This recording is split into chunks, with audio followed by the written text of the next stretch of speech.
নমস্কার বন্ধুরা, মিতাস ব্লগে তোমাদের জানাই অনেক অনেক স্বাগত। আর হ্যাঁ, সবাইকে জানাই শুভ বিজয়া। তো আজকে আমি বানাবো বাঙালি সবচেয়ে একটা প্রিয় খাবার, ছোলার ডাল আর লুচি। তো চলো বেশি কথা না বলে শুরু করা যাক। এখানে আমি ছোলার ডাল বানানোর জন্য কিছু মশলা করে নিয়েছি। দেখো, এখানে রয়েছে আদা বাটা, জিরে লঙ্কা একসাথে বাটা, কাঁচা লঙ্কা থেতো আর রয়েছে টমেটো কুচি। আমি আগে থেকে একটা ফ্রাই প্যান নিয়ে নিয়েছি, তাতে তেলও দিয়ে দিয়েছি। তেলটা গরম হলে দিয়ে দিলাম কয়েকটা এলাইচি, তারপরে দিয়ে দেবো একটা জয়িফল, তারপরে আবারও দিয়ে দেবো আর একটা জয়িফল। এবার দিয়ে দেবো কিছুটা জিরে। তো এক এক করে আমি সব যা যা দেওয়ার সেগুলো আমি দিয়ে দিয়েছি ফোড়নে।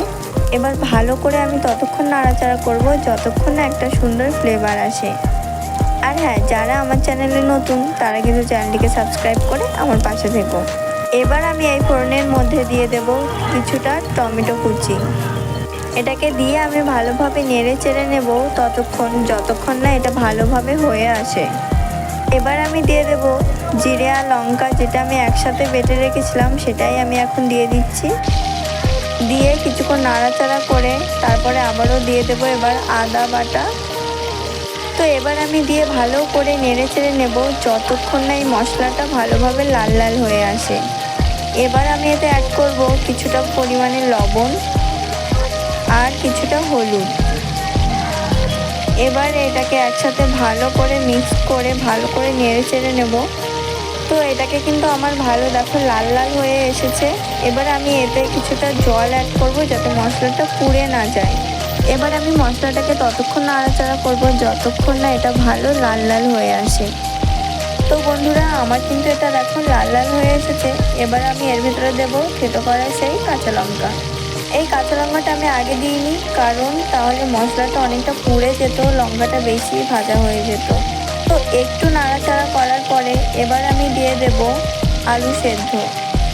এই আলুটাকে কিন্তু আমি আগেই সিদ্ধ করে রেখে দিয়েছি, ডাল আর আলু। তো ডালটাকে না দিয়ে প্রথমেই আমি আলু দিয়ে ভালো করে মশলার সাথে এটাকে মিক্স করে নেব। আলুটা ততক্ষণ নাড়াচাড়া করব যতক্ষণ না এটা ভালো লাল লাল হয়ে আসে। তো বন্ধুরা, এখানে কিন্তু দেখো আলুটা আমার একটু কষা কষা হয়ে এসেছে। এবার আমি এতে দিয়ে দেব আগে থেকে দেখো এখানে আমি ডাল সিদ্ধ করে রেখেছিলাম। তো এই যে পরিমাণ মতো কিছুটা ডাল আমি এবার এতে দিয়ে দেব। তো ডালগুলো দিয়ে এবার আমি ভালোভাবে নাড়াচাড়া করব। আর ডাল আর আলু কিন্তু এবার আমি একসাথে ভালো করে একটু কষিয়ে নেব। তো বন্ধুরা, আমার ভিডিও তোমাদের কেমন লাগে সেটা কিন্তু অবশ্যই কমেন্ট করে জানাতে হবে। তো ডাল দিয়ে কষানোর পরে এবার এটা হালকা একটু জল দিয়ে কিন্তু আমি কিছুক্ষণের জন্য ঢাকা দিয়ে রেখে দেব। তো 5 মিনিট রাখার পরে ঢাকনাটাকে আমি আবার সরিয়ে নেব।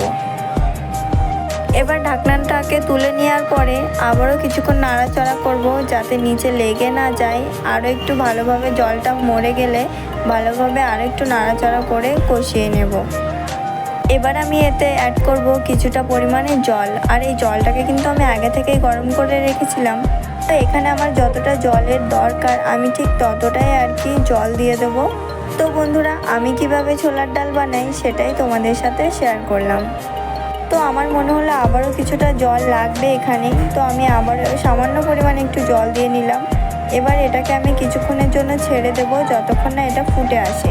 তো ডালটা এবার ফুটে আসার পরে আমি আবারও কিছুক্ষণের জন্য ঢাকনা দিয়ে রেখে দেব।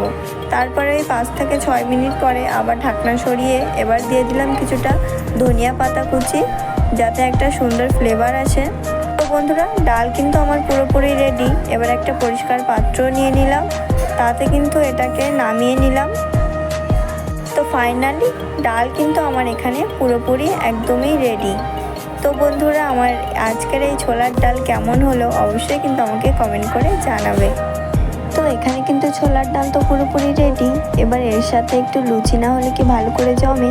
তো তার জন্য কিন্তু আমি এখানে দেখো ময়দাটাকে আগে থেকেই মেখে নিয়েছি। এবার তোমাদেরকে দেখাবো চলো কতটা সফট আর নরম করে মাখিয়েছি যাতে লুচিটা একটু ফুলকো ফুলকো হয়। তো এই যে দেখো, আমি আঙুল দিয়ে চাপ দিলে কিন্তু এটা অনেকটা ডেবে যাচ্ছে, কিন্তু আমার হাতের সাথে উঠে আসছে না। তো এরকমভাবে ভালো করে মেখে তারপরে দেখো এদিকেও লুচি গোল গোল করে এবার দিয়ে দিলাম তেলের উপরে। তো এইখানেও রেডি হয়ে গেল আমার ফুলকো ফুলকো লুচি। অষ্টমীর দিনে এরকম ফুলকো ফুলকো গরম গরম লুচি আর এরকম সাথে ছোলার ডাল হলে আর কি চাই বলো। তো চলো আজকের মতো টাটা। আমার চ্যানেলে নতুন নতুন ভিডিও পেতে চ্যানেলটিকে সাবস্ক্রাইব করে বেল আইকন দিয়ে বাজিয়ে আমার পাশে থাকবেন সবাই। তো চলো টাটা, নমস্কার।